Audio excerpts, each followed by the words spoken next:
달러 원 환율이 1600원 간다는 말 요즘 정말 많이 들립니다. 매수 경기는 엄청나게 안 좋은데 코스피는 역사상 최고가를 찍고 부동산 가격은 들썩이고 있다 보니까 다들 투자 안 하면 나만 뒤처진다는 불안감에 휩싸여 있죠. 그런데 달러 투자는 환차익의 비과세라는 말이 들립니다. 1400원도 엄청 올랐다고 생각했는데 지금 달러를 사서 1600원까지 가면 세금도 한 푼 없이 얼마를 버는 거죠? 오늘 영상 달러 환율 계속 오른다, 1600원 간다 라는 이 예측을 믿고 지금 달러를 사야 할지 말아야 할지 10분 안에 제가 명확하게 결론을 내드리겠습니다. 일단 지금 1400원이라는 숫자는 명백한 위기 영역입니다. 1997년 IMF 외환위기, 2008년 글로벌 금융위기 이런 시스템 위기 때나 보던 숫자죠. 왜 이렇게 올랐냐? 이유는 복잡합니다. 미국 중앙은행이 금리를 안 내리고 버티니까 달러가 초강세고요. 미중 관세 전쟁, 우크라이나 중동 리스크 같은 지정학적 불안은 안전자산인 달러 수요를 폭발시킵니다. 여기에 우리 내부의 건설 경기 위축, 부동산 PF 문제, 수출 증가세 둔화 같은 원화 약세 요인까지 겹쳤습니다. 이러니까 1,500원 간다, 1,600원 간다는 공포 섞인 전망이 힘을 얻는 겁니다. 그런데 이 전망을 믿고 지금 달러를 사도 될까요? 일개 개인이 매 순간 변하는 미국의 금리 정책, 한국의 경상수지, 중국의 경기, 중동의 전쟁 가능성, 그리고 각국 정부의 이해관계를 전부 분석하는 게 가능할까요? 그 분석으로 지속적으로 수익을 내는 게 가능할까요? 과연 그런 사람이 존재할까요? 그걸 업으로 잡는 애널리스트조차 지속적으로 틀리고 말을 끊임없이 바꿉니다. 그들은 말하죠. 상황이 바뀌어서 예측도 바뀌었습니다. 근데 상황이 바뀐 것 자체를 예측하지 못한 게 이미 예측력이 없다는 증거입니다. 환율은 수백 가지 요인이 얽혀 있다 보니까 딱 하나만 분석에서 벗어나도 결과는 완전히 달라집니다. 그렇기 때문에 분석과 예측을 기반으로 달러에 투자하는 것은 처음부터 잘못된 접근입니다. 자, 예측이라는 안경을 벗어 던지고 이 자산의 본질만 봅시다.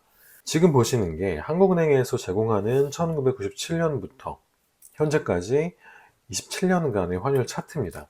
이 자산의 성격, 특징이 보이시나요? 첫 번째는 주식처럼 우상향하지 않습니다.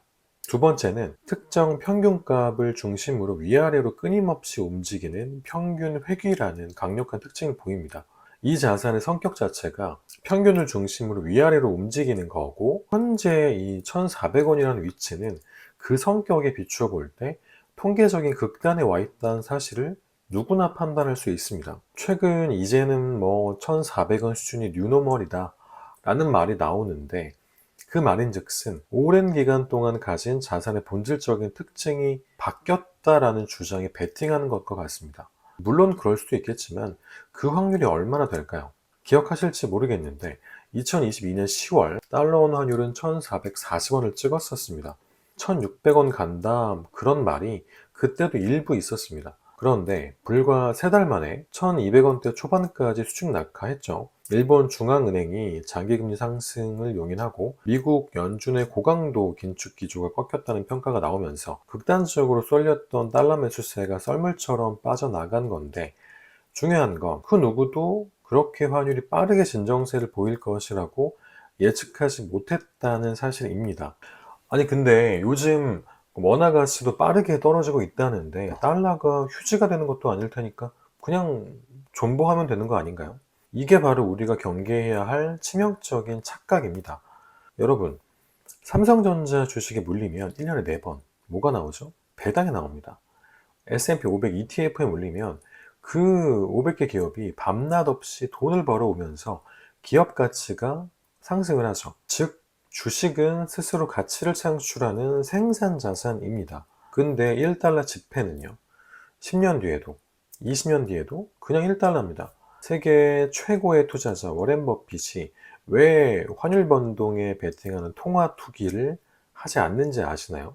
워렌 버핏과 레이 달리오 같은 전설적인 투자자들은 달러나 금을 생산자산과 명확히 구분합니다. 특히 버핏은 2011년 버크셔 해서웨이 연례 주주 서한에서 통화를 스스로 가치를 생산하지 못하는 비생산 자산으로 명확하게 분류한 바 있습니다.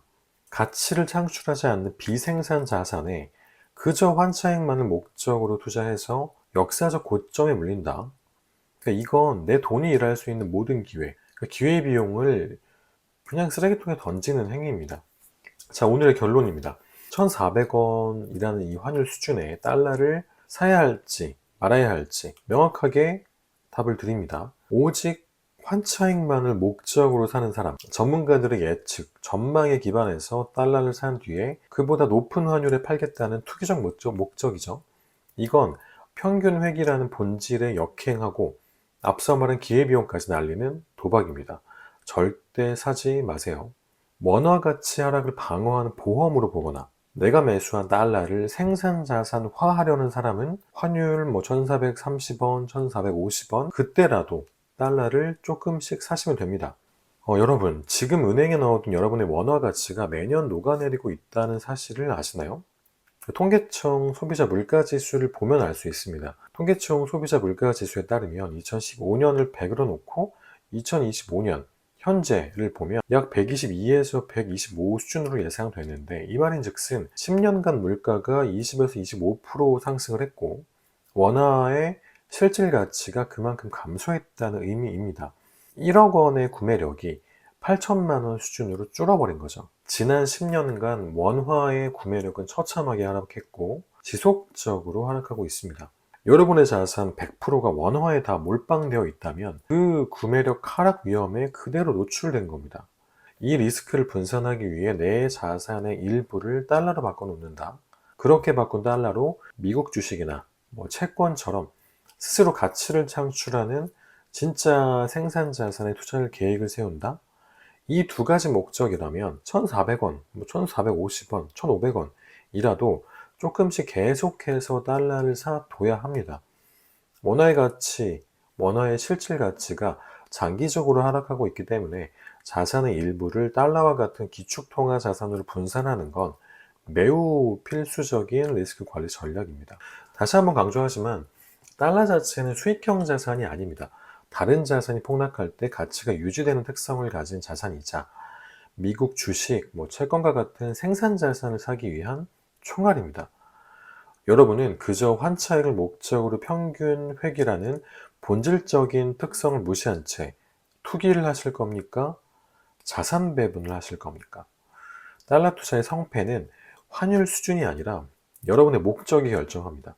단기 환차익의 눈으로 보면 1,400원이라는 환율은 본질적 특징에 비추어 볼 때 통계적으로 극단에 와 있는 위험한 가격대입니다. 자산 배분의 눈으로 보면 내 원화 자산을 지키기 위해 지금이라도 내야 하는 보험료 같은 거죠. 1,400원이라는 환율 수준에 휘둘리지 마시고 여러분이 달러를 사려고 하는 진짜 목적이 뭔지 스스로에게 질문해 보시기 바랍니다. 오늘 내용이 1,400원 환율 앞에서 흔들리던 마음의 중심을 잡아들였길 바라고, 국내 유일의 달러 투자 전문 채널인 제 채널에서 소개하는 여러 가지 영상을 놓치지 않으시려면 반드시 구독과 좋아요를 해주시기 바랍니다. 감사합니다.